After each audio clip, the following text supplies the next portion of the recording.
Hello everyone.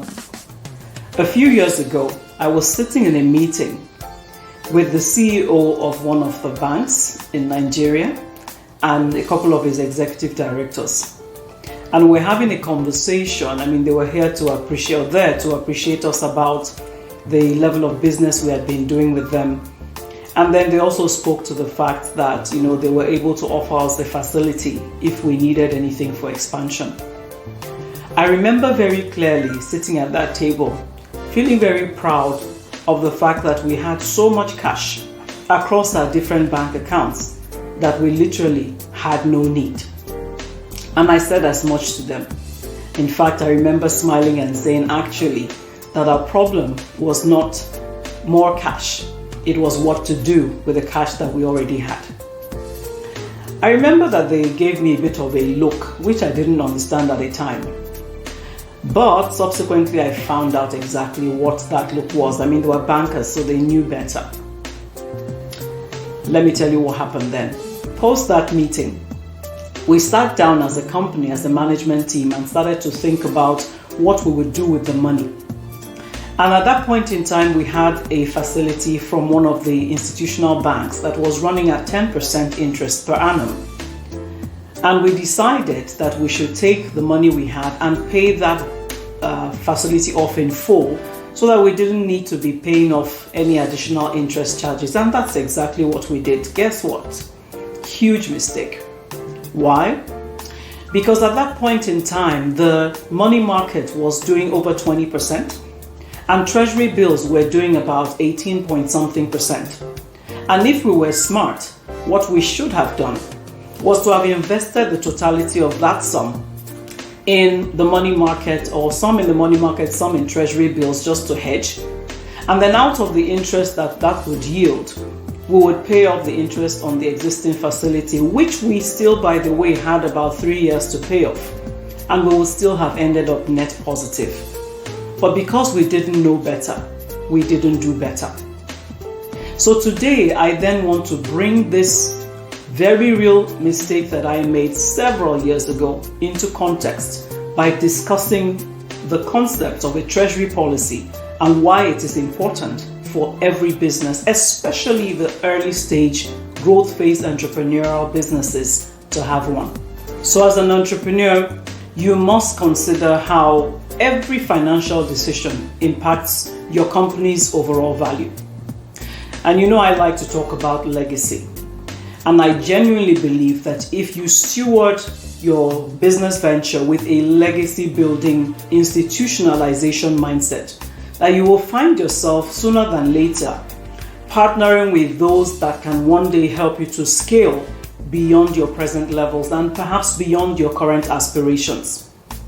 The thing about investors, though, is that when they examine your books, when they look at your business performance, they will want to see if you are on track to make them a lot of money, but not just from the core operations of your business, but in addition from a treasury and value creation perspective.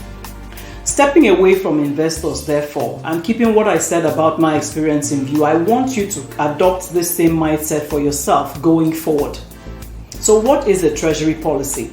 It's really a key tool to help you successfully navigate this concept of added value from a financial perspective. It's a documented set of rules, policies, and procedures for how a company can manage its cash, its investments, and its overall financial position. So think of it more like your company's financial rule book, right?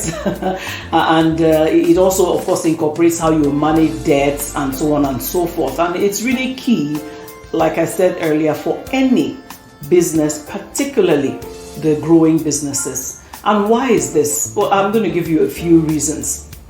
First of all, cash is king. And this is not just a cliche. So having a treasury policy helps you with cash flow management. One of the challenges that startups usually face is cash flow challenges. So you need to make sure that you always have enough cash on hand to pay your bills, meet up your overheads, and keep the lights on, as we say. The second reason is that predictability is key. A good treasury policy will help you to forecast your cash flows, yes, so that you can avoid those cash shortages and you're not scrambling around for money at the last minute and missing some strategic opportunities. A good treasury policy also helps you with risk mitigation, right? There are some key financial risks that can impact your bottom line.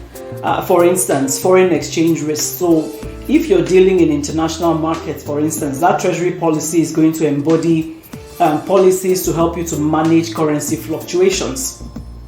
If you borrow, there will be interest rate risk strategies to help you manage, again, fluctuations on the rates of debt, which, as you know, tend to be adapted to debt market conditions.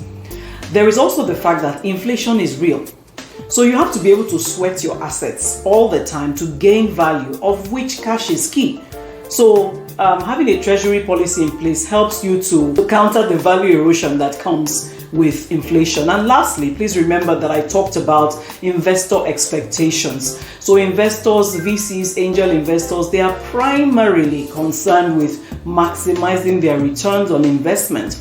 So they're always looking for companies that can demonstrate strong growth potentials and a clear path to profitability, that can showcase responsible financial management and that are very professional in their approach to business.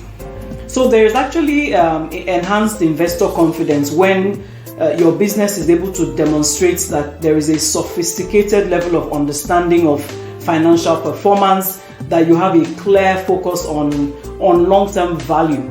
And having your treasury policy in place is going to show the investors that, hey, this is an entrepreneur that is serious about their business and one that knows how to handle money responsibly. What are some of the key components of a treasury policy? I'm going to speak to some of the things that will be covered in a typical treasury policy, and there are templates online which you can then adapt to the specifics of your own venture. So a typical TP is going to embody cash management, and cash management is like the core of the policy. It will outline how the business will handle its cash flow on a day-to-day basis. Where will you keep your money? Which banks are you going to use? What kinds of accounts are you going to keep? It would embody how you will track the incoming and outgoing payments in your business. It will embody how you will make sure that you always have enough cash on hand to cover your expenses without having superfluous amounts of cash lying about idly in your bank accounts.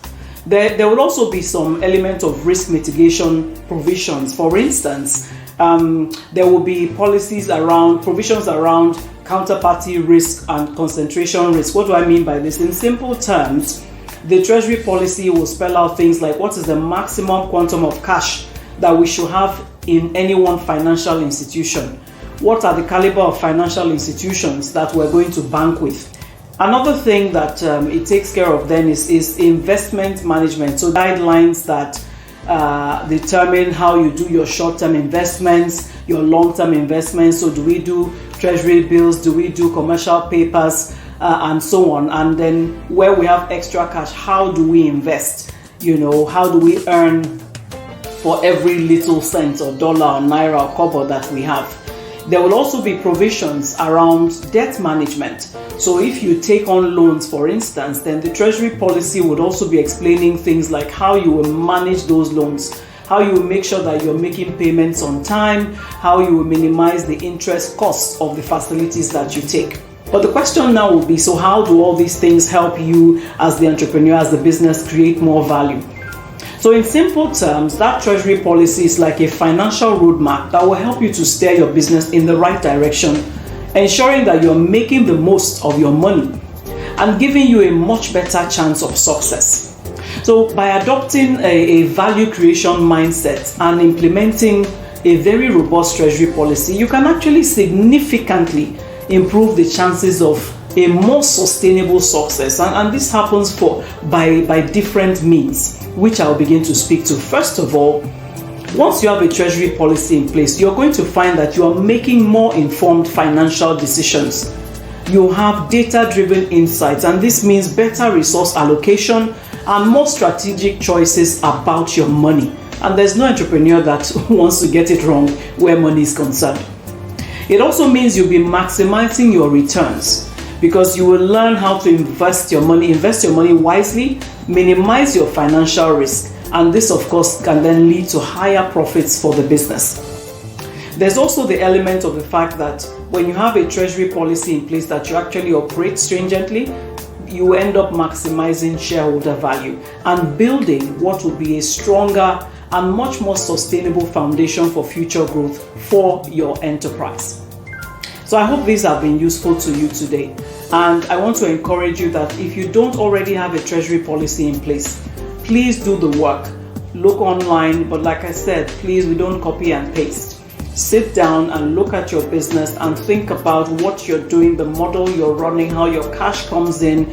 Just do a 360 and then develop policies that can create a hedge around how you better manage the finances of your business and the exposures that are attendant to that. If you would like, please drop me a comment, audrey@joezigbo.com. I also encourage you to follow me on my YouTube channel @uniquelywoman. All right, everyone, take care.